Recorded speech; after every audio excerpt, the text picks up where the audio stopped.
आएंगे इस घटना को देखो अनडिफरेंशिएटेड से डिफरेंशिएटेड बनने की घटना कहते हैं डिफरेंशिएशन। अब डिफरेंशिएटेड से अनडिफरेंशिएटेड बनेगा तो इस घटना को क्या कह सकते हो? तो D differentiation. D differentiation differentiation के नाम लेंगे डी डिफरेंशिएशन। डी डिफरेंशिएशन के नाम से इस घटना का नाम होगा डी डी डिफरेंशिएशन। इंटीग्रेशन आ रहा है उसमें डी डिफरेंशिएशन के नाम से जानेंगे। कोई दिक्कत? डी डिफरेंशिएशन में किसे कहते हैं? आपसे कोई पूछे तो प्राइमरी परमानेंट टिश्यू से सेकेंडरी मेरिस्टेमेटिक टिश्यू बनने की प्रोसेस को कहते हैं डी डिफरेंशिएशन। डिफरेंशिएटेड सेल से अनडिफरेंशिएटेड सेल बनने की प्रोसेस को कहते हैं मैच्योर सेल से इमैच्योर सेल बनने की प्रोसेस बोलते हैं। प्राइमरी परमानेंट टिश्यू के पास डिवाइडिंग कैपेसिटी है? नहीं है। इसके पास है। वर्ड समझ में आ रहे हैं? वापस से परमानेंट टिश्यू अगर मेरिस्टेमेटिक टिश्यू बनता है तो उसको डी डिफरेंशिएशन और बनने वाले टिश्यू को सेकेंडरी मेरिस्टेमेटिक टिश्यू कहेंगे। सेकेंडरी मेरिस्टेमेटिक टिश्यू पढ़े थे, 3 तरह के टिश्यू थे, प्राइमरी और प्राइमरी मेरिस्टेमेटिक टिश्यू कौन कौन से जगह पाए जाएंगे? ये कहां मिलेंगे? रूट टिप, सूट टिप और इंटरकैलरी, 3 जगह पे ये दिखेंगे। ये कहां पर दिखेगा? लेटरल पोजीशन पर, लेटरल मेरिस्टेमेटिक टिश्यू। ये कौन सी ग्रोथ करेंगे? Secondary growth. ये कौन सी ग्रोथ करेंगे? तो प्राइमरी मेरिस्टेमेटिक टिश्यू से प्राइमरी ग्रोथ होता है, सेकेंडरी मेरिस्टेमेटिक टिश्यू से सेकेंडरी ग्रोथ होता है। हमने बहुत सारी चीज बोल दी, सब कुछ लिखा नहीं है, समझ पा रहे हो? आगे चलते हैं।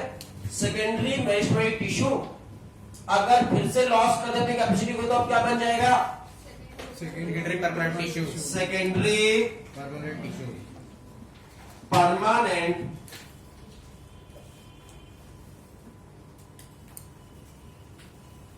टिश्यू के नाम से जानेंगे। और इस घटना को क्या कहेंगे? डिफरेंशिएशन। दूसरी बार हुआ तो रीडिफरेंशिएशन। सेकंड टाइम हो रहा है ना, तो सेकंड टाइम डिफरेंशिएशन हो रहा है, इसलिए री लगा दिए आगे में, आर ई, री मतलब रिपीट हो रहा है, री डिफरेंशिएशन। ये क्वेश्चन आपको कई बार पूछ सकता है, what is the difference between the differentiation, D differentiation और री डिफरेंशिएशन? आपसे पूछेगा, कई क्वेश्चन पूछ लेता फंसा कर कि सेकेंडरी मेरिस्टेमेटिक टिश्यू से सेकेंडरी परमानेंट टिश्यू बनने की प्रोसेस को कहते हैं डिफरेंशिएशन, डी डिफरेंशिएशन या री डिफरेंशिएशन?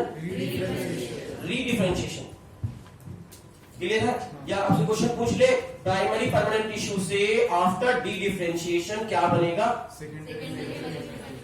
समझ गए? तो प्राइमरी परमानेंट टिश्यू से बन रहा है तो सेकेंडरी मेरिस्टेमेटिक, ये मत कहना सेकेंडरी परमानेंट टिश्यू या सेकेंडरी मेरिस्टेमेटिक टिश्यू। समझ गए? प्राइमरी से प्राइमरी नहीं बनेगा, प्राइमरी से क्या बनेगा? ये चार्ट समझ में आ गया है? अगर आ गया है तो इससे अच्छा एक्सप्लेनेशन नहीं हो सकता है। ये चार्ट अगर आपको समझ गए हो तो आपको इसके कोई भी क्वेश्चन नहीं आपसे छूटेंगे, जो चाहे वो क्वेश्चन पूछ सकते हैं, इसमें से आप बना सकते हो क्वेश्चन। प्राइमरी मेरिस्टेमेटिक टिश्यू से क्या बनता है? Primary permanent tissue. किस प्रोसेस के बाद? डिफरेंशिएशन। प्राइमरी परमानेंट टिश्यू किससे प्राइमरी मेरिस्टेमेटिक टिश्यू किससे बनते हैं? प्रोमेरिस्टेमेटिक टिश्यू। किस घटना के बाद? Cell division. एम्ब्रियोनल सेल किससे बनती है? एम्ब्रियोनल टिश्यू में क्या बनती है? प्रोमेरिस्टेमेटिक सेल। इन्हें मेरिस्टेमेटिक इनिशियल भी बोलते हैं। तो मेरिस्टेमेटिक इनिशियल किसे कहेंगे?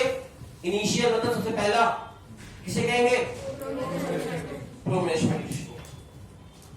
प्रीमोर्डियल मेरिस्टेमेटिक सेल भी कह सकते हो, यूआर मेरिस्टेमेटिक सेल भी बोल सकते हो, बहुत सारे नाम है इसके प्रोमेरिस्टेमेटिक सेल। कोई दिक्कत? प्राइमरी मेरिस्टेमेटिक सेल से कौन सा ग्रोथ होगी? Primary growth. इससे सेकेंडरी मेरिस्टेमेटिक से तो कितने तरह के मेरिस्टेमेटिक टिश्यू हैं दुनिया में? मेरिस्टेमेटिक टिश्यू कितने तरह के हो सकते हैं? 3। कौन कौन से? Meristematic tissue, primary meristematic tissue और सेकेंडरी मेरिस्टेमेटिक टिश्यू। 3 तरह के मेरिस्टेमेटिक टिश्यू होते हैं, ये दोनों परमानेंट है। कोई दिक्कत? सेकेंडरी मेरिस्टेमेटिक टिश्यू का जन्म किससे होता है? बिना बोर्ड में देखे बोलो। मेरिस्टेमेटिक टिश्यू का hmm. Primary permanent tissue primary permanent tissue. और प्राइमरी मेरिस्टेमेटिक टिश्यू का प्राइमरी मेरिस्टेमेटिक टिश्यू का जन्म किससे होता है? Primary promeristematic promeristematic tissue से। कोई दिक्कत? ये आपको चार्ट दिमाग में अगर रह गया, एक बार घुस गया, तो आपको इसके कोई भी क्वेश्चन स्किप नहीं करेंगे। नहीं गया तो बहुत सारे क्वेश्चन आपके स्किप होते रहेंगे। तो आपकी दिमाग की कैपेसिटी है, हो पा रहा है कि नहीं हो पा रहा आपको? डन? मिटाने के बाद बोल पाओगे? मजाक क्लास में नहीं चलता मेरे। जब हम मजाक करने के मूड में हो तो करना, हर समय मत करना। कोई दिक्कत? मिटा दे इसको।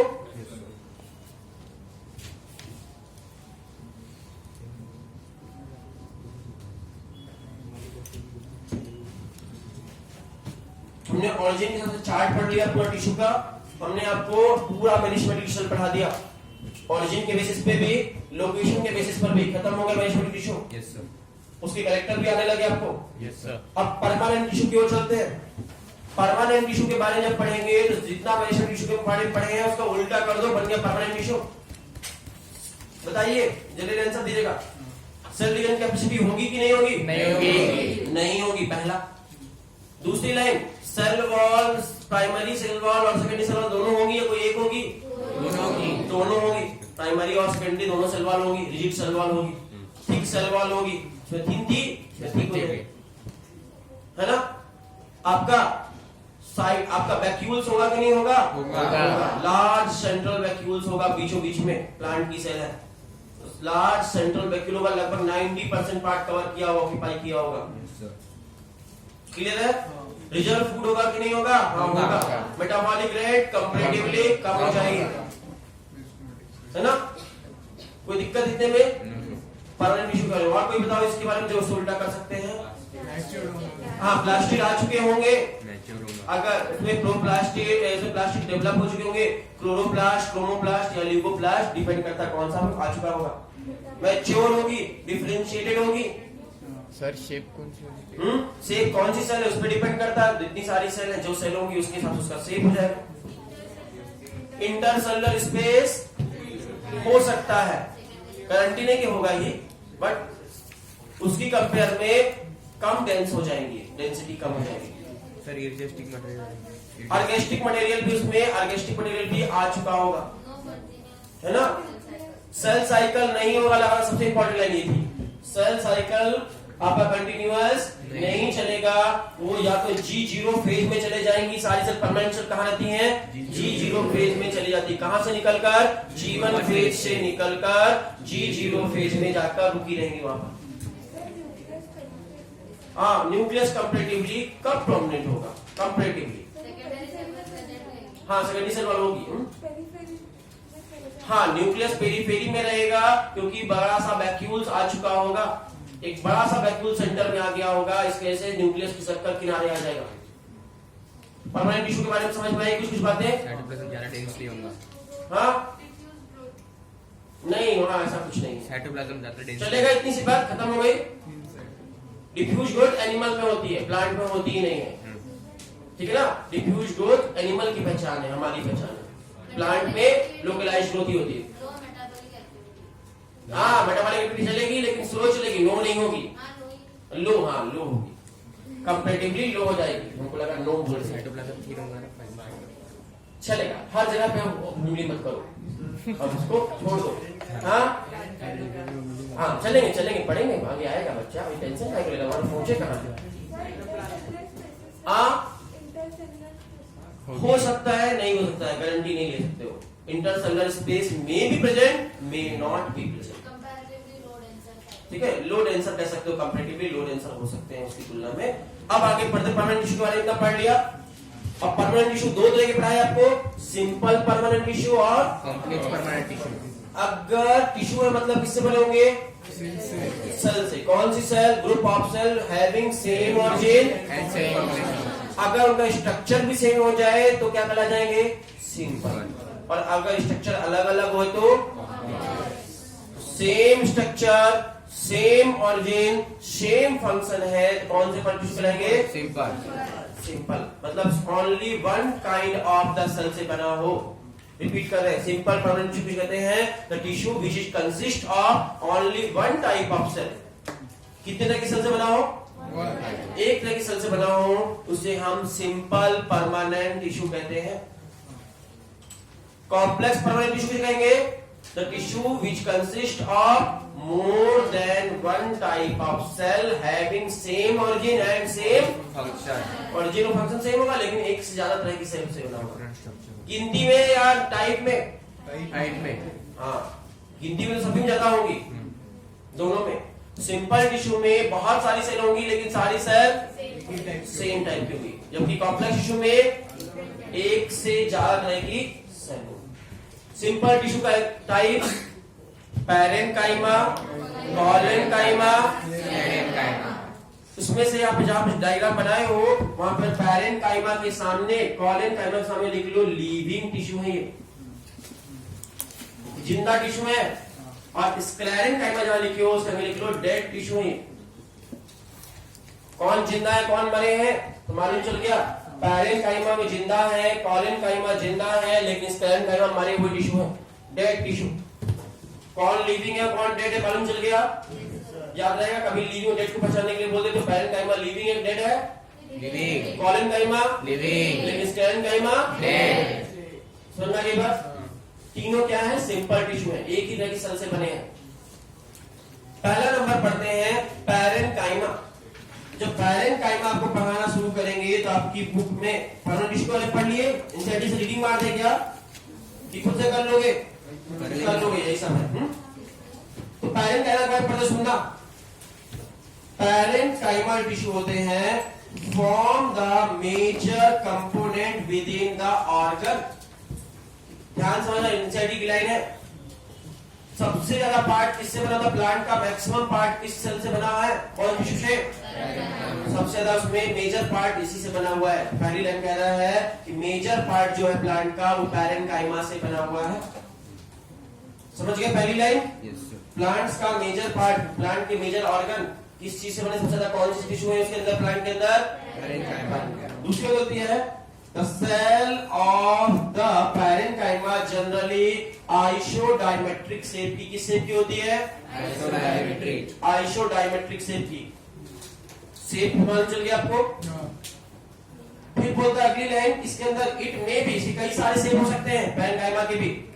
कौन कौन सा शेप हो सकता है? स्फेरिकल शेप के हो सकते हैं, ओवल शेप के हो सकते हैं, राउंड शेप के हो सकते हैं, पॉलीगोनल शेप के हो सकते हैं, इलांगेटेड शेप हो सकते हैं, कोई भी शेप के हो सकते हैं।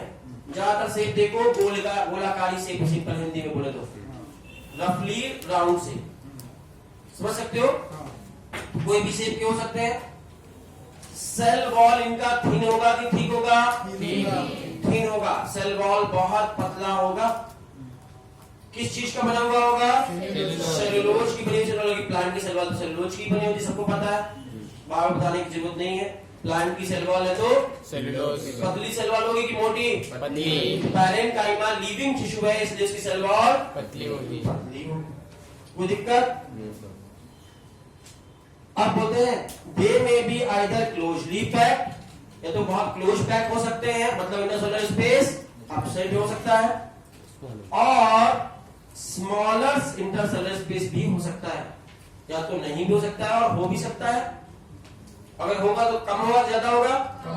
तो स्मॉल साइज के इंटरसेलुलर स्पेस देखने को मिल सकते हैं। छोटे छोटे इंटरसेलुलर स्पेस मतलब एक सेल और दूसरे सेल के बीच में गैप दिख सकता है, लेकिन बहुत कम गैप है। ये एक सेल है दूसरी सेल के बीच में गैप है गैप, लेकिन बहुत कम है। समझ में आ रही बात? एक सेल दूसरे के बीच में इंटरसेलुलर स्पेस बहुत कम होता है, स्मॉल साइज में होता है, कम होता है। क्लियर है? द पैरेन्काइमा परफॉर्म, पैरेन्काइमा के काम क्या क्या है? पहला काम है फोटोसिंथेसिस करना। फोटोसिंथेसिस करने वाले सेल कौन से हैं? कौन से टिश्यू से फोटोसिंथेसिस करते हैं? पैरेन्काइमा। मेन काम है फोटोसिंथेसिस करना, पहला मेन काम है। दूसरा सबसे मेन काम है storage of food. Storage of food, जैसे कोई आपकी फीमेल का काम क्या है? घर में खाना बनाना, फिर जब तक पति ना आ जाए तो खाना को स्टोर करके रखना है, संभाल के रखना, खुद को खिला देना बनाने के बाद, छोड़ के भाग जाना, खाना बन गया हम जाके सो जाएंगे, चाहे बिल्ली खा जाए, कुत्ता खा जाए, कुछ भी कर जाए। समझ में आ रही बात? पहला काम फोटोसिंथेसिस करना, मतलब खाना बनाना। उसके बाद स्टोरेज ऑफ फूड, फूड को स्टोर करना था, याद रखना सबसे इंपॉर्टेंट लाइन। जब भी कोई पूछे स्टोरेज ऑफ फूड हो रहा है मतलब कौन टिश्यू होंगे वहां पर? पैरेंकाइमा। और तीसरा काम है सिक्रीशन करना, कुछ निकलना है, सिक्रीशन करने का काम, निकालने का काम भी किसका है? पैरेंकाइमा का 3 महत्वपूर्ण काम है प्लांट की बॉडी में। तो पैरेंकाइमा के वर्क याद रखना। आपके एनसीईआरटी जितना था पैरेंकाइमा ने पढ़ा दिया, उसके अलावा भी 2-4 लाइन सुन सकते हो, लिख सकते हो, अपनी किताब के साइड में कहीं जगह दिख जाए तो। पहला बताते हैं कैसा है केमिकल, जितने प्लांट से जो केमिकल से होते हैं, जैसे रेजिन, कोई भी केमिकल, गम, वो सब चीज होते हैं। अगली लाइन सुनना, पैरेंकाइमा के बारे में एक्स्ट्रा जो एनसीईआरटी में नहीं लिखा है वो लाइन जानने की इच्छा है तो जान सकते हो, सुन लो ध्यान से, चाहो तो लिख भी लो। Very primitive type of cell, सुनो पहले, अभी लिखना नहीं, पहले सुनो, बाद में लिखना, जो याद रह जाए वो लिख लेना। Very primitive type of cell है, सबसे पुराने जमाने के सेल है। सबसे पूछे दुनिया में सबसे पहला टिश्यू कौन सा बना था? पैरेंकाइमा सबसे पुराना टिश्यू है। तो very primitive type of tissue है ना। दूसरी बात, टिश्यू है, सेल नहीं है। दूसरी बात, फास्ट इवॉल्व हुआ था। अभी पहले सुनो, पहले सब लोग इवोल्यूशन पढ़े हो? सबसे पहले इवोल्यूशन के पहले सबसे पहले टिश्यू कौन सा बना होगा? पैरेंकाइमा। और दुनिया में जितने भी टिश्यू हैं, चाहे वो कॉलेनकाइमा हो, स्क्लेरेनकाइमा हो, कॉम्प्लेक्स टिश्यू हो, जो भी टिश्यू है, उन सबका जन्म किससे हुआ? सबकी माँ बाप कौन है? दुनिया में सारे टिश्यू का जन्म, जितने भी टिश्यू प्लांट के अंदर है, सारे टिश्यू का इवोल्यूशन इसी से हुआ है। इसलिए सबका फादर ये है, इसलिए इसको फंडामेंटल टिश्यू भी कहते हैं। फंडामेंटल टिश्यू कैसे कहते हैं? सुनो भी, लिखने में लग जाती हो, पहले सुनो, दिमाग में रखो, फिर लिखो, थोड़ी देर रहेगा दिमाग में तो याद रह जाएगा। थोड़े संभाल के रखने की कोशिश करो चीजों को। फिर शुरू से बोलते हैं, very primitive type of tissue है। दूसरी लाइन बताए फर्स्ट इवॉल्व टिश्यू है, सबसे पहले इवोल्यूशन किए है। तीसरी लाइन बताया आपको कि इन्होंने remaining all type of tissue are develop from it. दुनिया के बाकी सारे टिश्यू किससे डेवलप हुए हैं? पैरेंकाइमा टिश्यू से डेवलप हुए हैं। क्लियर इतनी बात? That's why it is also known as fundamental tissue के नाम से भी जानते हैं। कोई दिक्कत? इनका काम पढ़े थे, क्या काम करते हैं? फोटोसिंथेसिस करते हैं, बताए थे ना। फोटोसिंथेसिस करने के लिए इनके पास क्या होगा? क्लोरोप्लास्ट हो सकता है। अगर पैरेंकाइमा टिश्यू के अंदर क्लोरोप्लास्ट है, क्लोरोफिल है, और वो फोटोसिंथेसिस करता हुआ दिखे तो उसको क्लोरेनकाइमा के नाम से जान सकते हो आप। क्लोरेनकाइमा क्या है? पैरेंकाइमा ही, कोई अलग से कुछ नहीं। कोई पूछा था अभी तो पहले, तो क्लोरेनकाइमा, क्लोरोप्लास्ट रखता है इसलिए क्लोरेन नाम आ गया। क्लोरेनकाइमा, इसका नाम पैरेंकाइमा ही है। ये इसका नाम क्लोरेनकाइमा क्यों रख दिया गया? तो इसमें क्लोरोप्लास्ट था, क्लोरोफिल था, स्टोर करके रखा था। इसका काम क्या है? फोटोसिंथेसिस करना। कोई दिक्कत?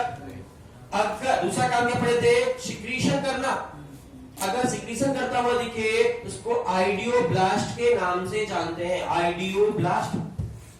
आइडियोब्लास्ट अगर लिखा हुआ है, आप समझ, कुछ और मत समझ लेना, पैरेंकाइमा टिश्यू ही है। Idioblast is a type of parenchyma tissue, एक तरह का पैरेंकाइमा टिश्यू है।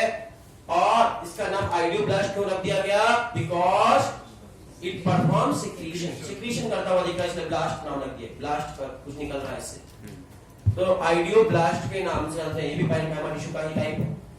और तीसरा स्टोरेज ऑफ फूड तो है ही, कोई दिक्कत? तो 3 काम है। अगर ये स्टोरेज ऑफ फूड तो मेन काम है। अगर ये फोटोसिंथेसिस करता हुआ दिखे तो क्लोरेनकाइमा कहना, अगर सिक्रीशन करते दिखे तो आइडियोब्लास्ट कह सकते हो इसको। एक्स्ट्रा नॉलेज के लिए एक बार रिपीट कर देते हैं पूरी चीज को, एक्स्ट्रा नॉलेज जो बनाए हैं। पहली line, very primitive type of cell, first evolve tissue, cell line tissue है ना। Very primitive type of tissue, first evolve tissue, remaining all type of tissue are developed from it, that's why it is also known as fundamental tissue. ठीक है, major part plant का इसी से बना हुआ है। और क्या होता है इसके बारे में? अगर इसमें क्लोरोफिल है तो क्लोरीन का इमा फोटोसिंथेसिस करेगा, Switching कर रहा है। और एसिडिफिकेशन करता हुआ दिखे तो Hydrolysis। बस फटाफट लिख डालो अपनी लैंग्वेज में, कुछ छूट जाएगा तो एक बार बोल देंगे। पैरेंट का आपका यहाँ खत्म हो गया। डायग्राम आपकी एनसीईआरटी बुक में जो बना है उसको बहुत ध्यान से कीजिए, डायग्राम से इसके क्वेश्चन आते हैं। जो डायग्राम बने होते हैं उन डायग्राम को दे देता है, पूछता है आइडेंटिफाई, कौन टिश्यू पहचानो, पहचानो मैं कौन, तो पहचानो मैं कौन में कंप्लीशन लेना है आपको।